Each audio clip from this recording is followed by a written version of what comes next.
We have something now that Marina actually has. I love these. And these are what really drive her dog nuts. These are a set of 3 next generation sound effects keychains. Actually, this is the original Star Trek. This is next generation, and this is a phaser. And they are keychains. You can see they have little areas for your keychains on there. These are like I have 2, and Marina has the 3rd. For $35.50, you have them, and imagine you're taking care of 3 presents right here. Set of 3 for $35? Yeah. Oh wow, this is great. The sounds on these. Now you have to hold it up to your mic. Okay, are incredible. You have to try and figure out what they are. That's the beaming, right? Right. I thought that was the doorbell sound. That is the doorbell. That was what did we say that was? That's the little. Oh, that's the thing. A communicator. See, I know nothing. I've been on the show 7 years. Phaser. Warp. I mean, this is actually the real sounds. The real sounds. On the original one, you have. Let's see. Where's my microphone? It's right there. That's beaming. Oh, that was beaming? Yeah. Wow. That's beaming. And that's the communicator, the old style communicator. And that's the old style phaser. Now what's that? Red alert. Is that red alert? That's one of the instrument readings. Oh. You know. That's the door opening. Oh, there's the transporter. Oh, that's red alert. That's red alert. Okay. And that's the hail. And here is the phaser. They're great. They're great. All 3 of these are and these are not reproduced sound effects. No, these are digitally recorded right off of the I was going to say they sound too real. Now, when I got this, I said to my husband, "Wow, they finally invented a way for you to get this key on without breaking your fingernails." Which is very important, girls, right? Because I always break a nail. You just hook it on this little My husband said, they've been doing this for years, Marina. I have never seen it. Look at this. It's got a little, like, debris sticking out here. So you just put the key on and slide it around instead of having to force it open and keep it open. Like this. And so your manicure stays perfect. This is the old way of doing it.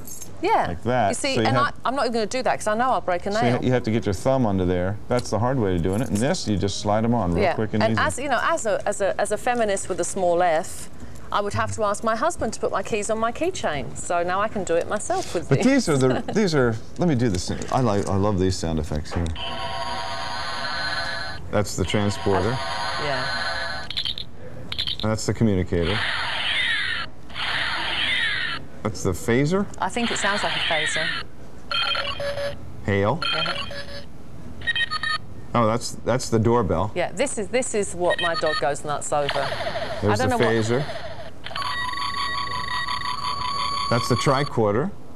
He knows so much. And warp drive. I just watch a lot of Star Trek. I watch a lot of Star Trek too, but obviously I'm not as attentive as you. And you get all 3 of them for $35.50. That's what's nice about it. You're covering 3 presents. You're covering 3 Star Trek fans. You can keep your different keys and your car keys on the original show. You can keep the house keys on Next Gen, and you can keep the work keys on your phaser or whatever. Right. It's really a neat way of doing it. It's a perfect stocking stuffer. Oh, they are. Yeah. Because you have 3 of them. If you have 3 kids who have always been big Star Trek fans, drop each one in there if you want to. Over 400 have been ordered. And if you'd like to have one, you can give us a call right now at 1-800-345-1515.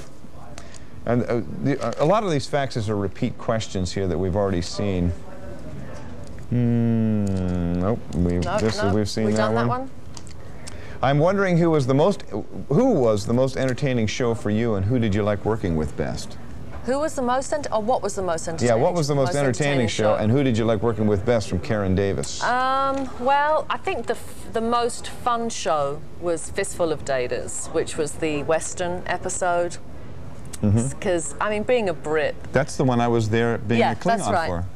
Well, being a Brit, to be in a Western, you know, it's kind of... And it was being directed by a Brit, because Patrick directed that episode. Right. So Michael Dorn was giving him a really hard time.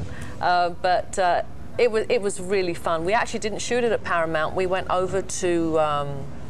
I can't remember. I think it was Warner's because they have where they have Laramie Street. Right, where they have the Western set. So we actually got a chance to go somewhere else, and it was great fun.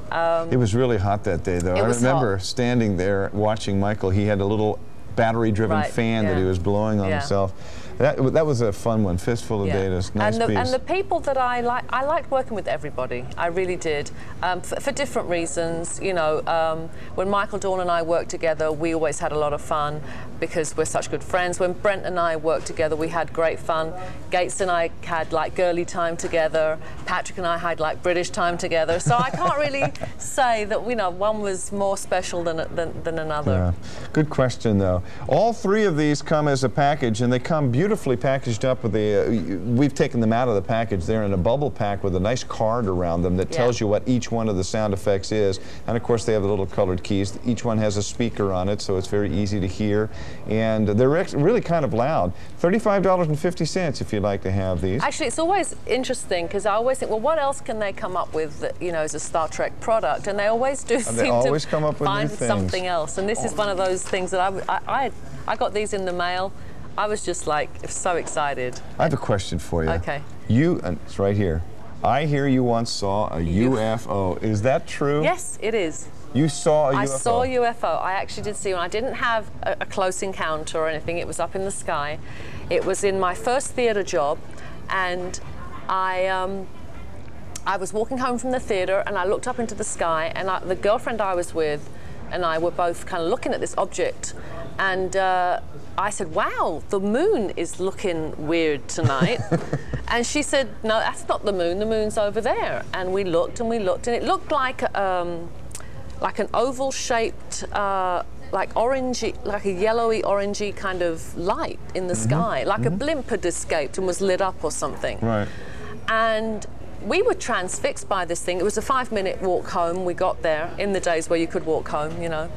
And did it move or take off? It was in one place when I saw it, and then on the radio the next day on all the local stations, other people were calling in saying that they had seen it moving, that they had seen it. Some people said that they had seen, you know, they had close encounters with it. No kidding. So I'm convinced that it was a UFO. Yeah. How about that?